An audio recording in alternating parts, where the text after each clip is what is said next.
الحمد لله نحمده ونستعينه ونستغفره ونؤمن به ونتوكل عليه ونعوذ بالله من شرور أنفسنا ومن سيئات أعمالنا من يهده الله فلا مضل له ومن يضلله فلا هادي له ونشهد أن لا إله إلا الله وحده لا شريك له ونشهد أن سيدنا ونبينا ومولانا محمدا عبده ورسوله صلى الله تعالى على خير خلقه محمد وآله وصحبه أجمعين. أما بعد فأعوذ بالله من الشيطان الرجيم. بسم الله الرحمن الرحيم. ووجدك عائلا فأغنى بلغ العلا بكماله كشف الدجى بجماله حسنت جميع خصاله صلوا عليه وآله بلغ العلا بكماله كشف الدجى بجماله حسنت جميع خصاله صلوا عليه وآله. की वफा मोहम्मद से तुमने, की वफा मोहम्मद से तुमने, तो हम तेरे हैं. ये दुनिया चीज़ है क्या, लौह कलम तेरे है. बलगल उला बिकमालिही कशफत तुजा बिजमालिही हसनत जमीउ खिसालिही सल्लु अलैहि व आलिही. प्यारे नबी सल्लल्लाहु अलैहि वसल्लम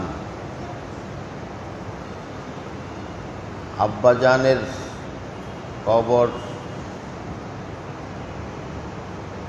দেখবেন, তাছাড়া মায়ের বাড়িতেও যাবেন. এই মদিনায় গেলেন.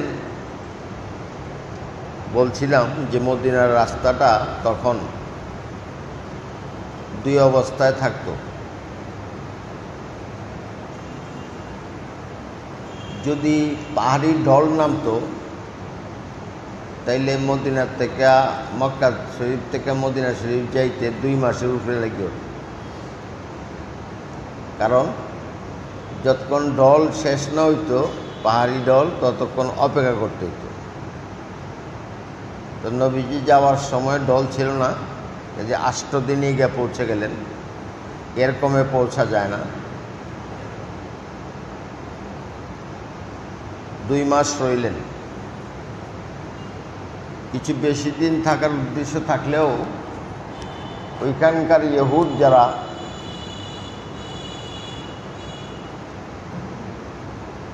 ওরার এত বেশি আগ্রহ এই ছেলে সম্পর্কে প্রকাশ করতে থাকলো মুহাম্মদ সাল্লাল্লাহু আলাইহি ওয়াসাল্লাম সম্পর্কে, যে মায়ের ভয় হয়ে গেল যে এখানে থাকলে কোনো ক্ষতি করে লাগে। তখন তিনজনেই গেছিলেন সফর করতে, আব্দুল মুত্তালিব আর আমিনা আর সাহায্যকারী সহকারী বাদী উম্মে আয়মান, এই তিনজন। ফেরার সময় মদিনা শরীফ থেকে মক্কা শরীফে আসতে 998 মাইল দূরে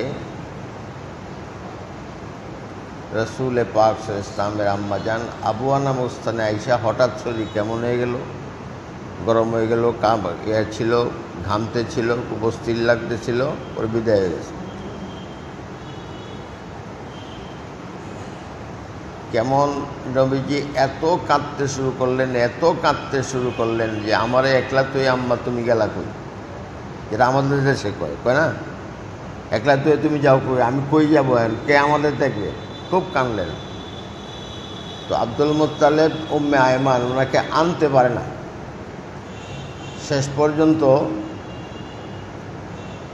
উম্মে আয়মান টানদের জোর করে নিয়ে আসলেন। তো মক্কা শরীফ আসার পরে আব্দুল মুত্তালিব কাবার নেশাস্থ হইত, কাবায় এখনো হয়, মাহফিলের মতন বসে। এটা সবচেয়ে বড় নেতা যিনি, তার একটা আলাদা গদি থাকে।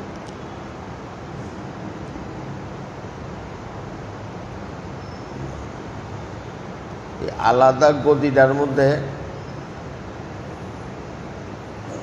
যিনি সর্দার বসেন, আব্দুল মুত্তালিব সর্দার, উনি বসতেন। মুহাম্মদুর রাসূলুল্লাহ সাল্লাল্লাহু আলাইহি ওয়াসাল্লাম গেলে গিয়া উনি বয়ে পড়তেন, দেখেও এটার মধ্যে বইত না। তখন সবাই বলতো আব্দুল মুত্তালিব, বলে তোমরা কিছু কইও না, ভবিষ্যতে সারা পৃথিবীর চেয়ে বড় সম্মানিত, সারা পৃথিবীর মধ্যে সবচেয়ে সম্মানিত ব্যক্তি হবে, এই কিছু করে না তোমরা। আর কোনো সময় নিজেই বয়া দিতে। এইভাবে বয়স যখন 7 হইছে তখন শোক উঠছে, আমরা দেশে শোক উঠছে কই, ঠিক না? শোকে অসুখ হইছে কই না, ওই শোক উঠছে, এটা খুব সুন্দর একটা কথা। এটা দিতেছেন যায় না। তো রাহেবের বাড়িতে গেছেন, রাহেব তন গির্জার মধ্যে তপজপ করতেছে। মুহাম্মদুর রাসূলুল্লাহ সাল্লাল্লাহু আলাইহি ওয়াসাল্লামকে সাথে নিয়ে গেছেন। আব্দুল মুত্তালিব যখন একবার দুইবার ডাক দিয়েছেন, তো রাহেব ভিতরের থেকে আত্মালি দিছে, আত্মালিটা বুঝাইছে তখন সিস্টেম এটা যে আমি ইবাদতে আছি, আমার এটা কেন। যখন এই কথা কইছে, কইতেই গির্জা ব্যাগটা কাঁপিয়ে উঠছে, তো রাহেব দৌড় দিয়ে বেরিয়েছে। ব্যাপারটা কি, গির্জা কাঁপিয়ে উঠছে আর কি। রিভিতে বউ আসে, দৌড়িয়ে আসছে, দেখছে, দেখে কলে দাঁড়াও, আমি আসতেছি। একে অজু করছে, অজু করে তৌরাত কিতাব আনছে, তৌরাত কিতাব আনলে দেখছে বাচ্চাও দেয়, তৌরাতও দেয়, বাচ্চাও দেয়, তৌরাতও দেয়। বলে এই আব্দুল মুত্তালিব কারে লইছ? এই দুনিয়াতে এরম কেউ নাই যে এটা চোখও দিব। ওনার চোখটা বালাকনের লেগে একমাত্র পথ হইল ওনার মুখের পানি ওনার চোখ লাগাই দিতে ভালো। হঠাৎ করে কত হয়ে গেছে মক্কায় পানি, বৃষ্টি নাই, সবাই খুব দৌড়াদৌড়ি করতেছে, তাদের মধ্যে দোয়া দুরুস করতেছে। তো হযরতে খাজা আব্দুল মুত্তালিব ওনাকে নিয়ে, নবীজিকে নিয়ে, নবীজির পিঠ মোবারক কাবার সাথে লাগাইছে, লাগায় কইতেছেন, ইয়া আল্লাহ, এই বাচ্চার ওসিলা দিয়া কই আমাদেরকে বৃষ্টি দেন।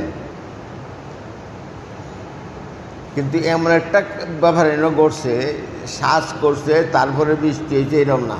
এই বাচ্চার ফিট কাবা শরীফ থেকে আলোক করার আগে সবাই আল্লাহ বিদায় আছে। আল্লাহ ইঙ্গিত দিতেছেন যে উনি কে। এর মধ্যে আব্দুল মুত্তালিব অনেক বেশি অসুখ হয়ে গেল। তখন ওনার বয়স 120, বেশি অসুখ হয়ে গেলেন। অসুখ হয়ে যাওয়ার পরে ওনার ছেলেরা ডাক দিয়ে আনলেন। তার মধ্যে 3 জন ছিলেন যে 3 জনরে রাসূল পাক সাল্লাল্লাহু আলাইহি ওয়াসাল্লাম সাংঘাতিক পছন্দ করতেন, বেশি পছন্দ, 3 জনের বেশি বিরতেন। একজন হামজা রাদিয়াল্লাহু তাআলা আনহু, পরে আরেকজন হইল আব্বাস রাদিয়াল্লাহু তাআলা আনহু, আরেকজন হইলেন খাজা আবু তালিব।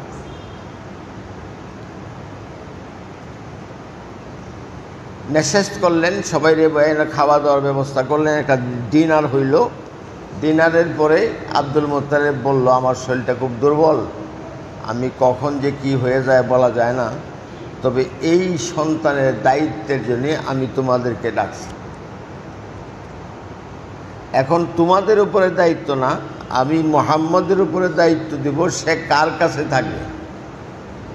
দায়িত্বটা কার কাছে দিল? মুহাম্মদুর রাসূলুল্লাহ। ইবনে হাজার আসকালানী আলে সাহাবার মধ্যে রেখেছেন,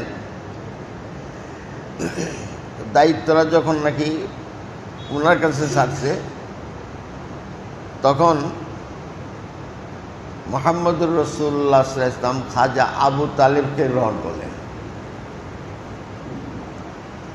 জন্মের সময়ও প্রথম আব্দুল মুত্তালিব জন্ম কুলে লইছেন, জন্মের পরে কুলে লইয়াই খাজা আবু তালিবের কুলে দিছেন। আর অলিমা করার জন্য 3টা উঠে জবাই কি কয় রে 7 দিনের দিন করে, যে 7 দিনের দিন যে বাচ্চারা করে কি কয়, হ্যাঁ সডি, তো আমরা দেশও কয় সডি, কি কইলে কিরম লাগবো, আকিকা। আকিকা করার জন্য 3টা উট জবাই করিয়া দিলেন। আর রাসূল পাক সাল্লাল্লাহু আলাইহি ওয়াসাল্লামের ব্যাপারে কোনো সময় আব্দুল মুত্তালিব কোনো দুর্বলতা দেখাইতেন না। যেমন হালিমা বাচ্চা নিয়ে, কেউই বাচ্চা নিতে চাইছিল না, যে এতিম, শেষ পর্যন্ত হালিমা নিল বলছিলাম। তো হালিমা নেওয়ার পরে যখন 2 বছরে তো ফেরত দিয়েছেন, আবার নিয়ে গেছেন, পরে সবকে সদর করলে দেয়া গেছেন। তো হালিমাকে বিদায় দেওয়ার সময় 1000 উট আর 50 ভরি স্বর্ণ ওনারা এমনি দিয়েছেন।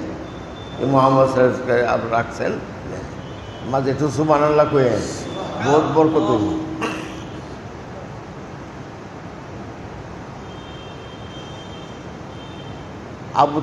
বলা হইতো বাপ না থাকলে কোনো চাচাই যদি বেশি আদর করে মাইসে করে ইলারই ভূত কয় না, এইলাও কয় আমার ভূত। রাসূল পাক সাল্লাল্লাহু আলাইহি ওয়াসাল্লাম তখন 12 বছর 2 মাসে পৌঁছেন। আব্দুল মুত্তালিব বিদায় গেলেন। তারপরে কিছুদিন থাকলেন, কিন্তু আবু তালেবের অবস্থা ছিল খুব দুর্বল, অর্থনৈতিক অবস্থাটা খুব দুর্বল, সব ছেলেরাই কাজ করত। তখন মুহাম্মদুর রাসূলুল্লাহ সাল্লাল্লাহু আলাইহি ওয়াসাল্লাম বললেন, আব্বাজান, চাচারাই আবার ডাকতেন, আব্বাজান আমি কিছু শ্রম দিতে চাই, যাতে অসুবিধা না হয়। উনি রাজি হইলেন। তো উনি তখন এই শ্রম হিসাবে বকরি পালা শুরু করলেন। কি শুরু করলেন? বকরি পালা শুরু করলেন। সব নবীরা এই বকরি পালছে। বকরির একটা জিনিস, কয়েকটা জিনিস চিন্তা করলে দেওয়া যায়। বকরি সবটি একরকম উঁচাও না, একরকম নিচাও না, সবটির কালার একটা না, বিভিন্ন। আর এরার মিজাজ লোকের দৌড় মারে ভাগ্যে জায়গা। ভেড়া বা অন্যান্য যাতে একখানা থাকে পরিয়ে দেওয়ার না। আরেকটা স্বভাব হইলে সামনে টান দিলে এটা ভাত হয়ে যায়। ঠিক কইছি না? ঠিক কইছি। বলি কানন ধরে যে সার রাত পর্যন্ত বুঝাইন যে লাই লাই সকালে সাইড দিলে কান বাড়ি মেরে কইব আমি শুনছি না কিছু। বলি সবারই কাজে সব নবীগণ বকরি বালছে। রসুল পাক সাল্লাল্লাহু আলাইহি ওয়াসাল্লাম ওই সাহায্য করতেন। কিন্তু আবু তালেব বলেন ছেলেদেরকে যে তোমরা মুহাম্মদ জন খাইতে আসে তখন আইসো। আবার কেন? বলে মুহাম্মদ খাইতে আইলে এক বেলার খানায় আমরা সবাই খাই আরতায়, আর মুহাম্মদ জন থাকে না তখন আমরা এটা ফেট করতে এরকম বরকত ওনার হইতো খাওয়ার সময়। এরপরে এখান থেকে রসুল পাক সাল্লাল্লাহু আলাইহি ওয়াসাল্লাম চাচার সাথে সফর করার জন্যে, ব্যবসার তেজারতের সফর করার জন্যে অস্থির হয়ে গেলেন। কটা বাজে? দেওয়া জানা করিটা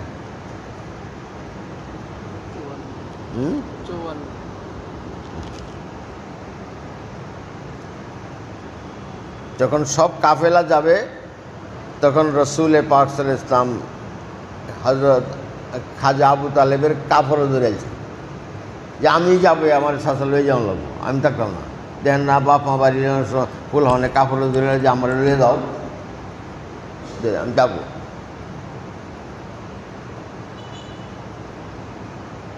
অগত্যা লইলেন ওনাকে, লইয়া শামের সীমান্ত এলাকার কাছাকাছি বসরা একটা এলাকায় তারা অবস্থান করলেন, বিশ্রাম করবেন রাত্রে, পরের দিন সকালে যাবে। সবসময় বিশ্রাম করে। এনে গির্জার মধ্যে একটা লোক আছে ইবাদত করে, বুহায়রা, কোনো সময়ই বাইরে হয় না, কোনো সময়। এই দিন এই বুহায়রা রাহেব বাইরেছে, বাইরে দেহে তারা কেড়ে বাইরেছে। বুহায়রা রাহেব তখন গির্জার থেকে দেখছে যে গাছটা যেটা নিচে বইছে এটা লড়ে সরে, কি করে ছায়া বদলায়,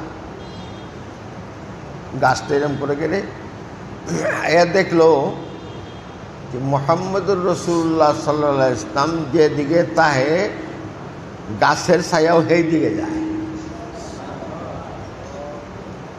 এরপরে তৌরাতের মধ্যে আছে যে এই গাছটার নিচে নবী ছাড়া কেউ বিশ্রাম নেয় না। যেটা বলেন যে ও রাহেব চিন্তা করতেছে কেন নবীকে, নবী তো শেষ নবী হবে, শ্রেষ্ঠ নবী হবে।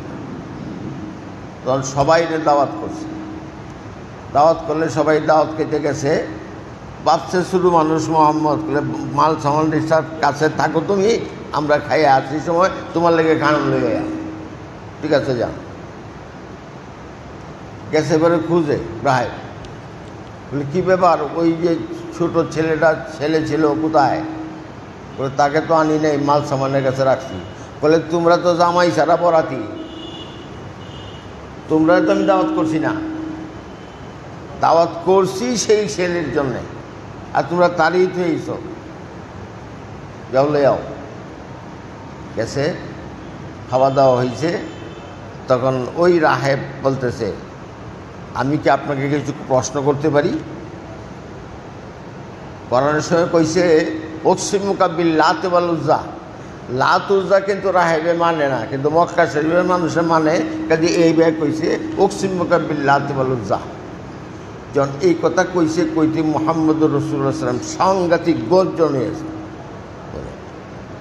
লা তুকসিমনি বিল লাত ওয়াল উজ্জা ইন্নী উবগিযুহুম আসাদ্দাল বুগজ। এই কিতার নাম দিয়ে আমারে কসম দিয়েছ, আমি দুনিয়ার মধ্যে সবচেয়ে বেশি খারাপ মনে করি জানি। আবু তালেব অবাক, সাথীরা অবাক, এইভাবে তো কোনো সময় কথা কোনো দিন কয় নাই, এত তেজে কথা বলতেছে কারণে। তখন সাথে সাথে রাহেব বলতেছে উকসিমুকা বিল্লাহ, আল্লাহর কসম যা কইতাছি। বলে এখন জিজ্ঞাসা করেন যা করার, আমি উত্তর দিব। তোমার নাম কি? মুহাম্মদ। তোমার পিতা আছেন? যে না। এর আগে একটু ঘটনা গেছে, আবু তালেবকে জিজ্ঞাসা করছে এই বাচ্চাকে, তখন আবু তালেব বলছে আমার ছেলে। বলে অসম্ভব, তোমার ছেলে হইতেই পারে না। অনেক পরে বলল যে আমার ভাইয়ের ছেলে, আমার এই ছেলে, এই হিসাবে বুঝছি। তাহলে হ্যাঁ এখন ঠিক আছে। তখনকে প্রশ্ন হয়েছে,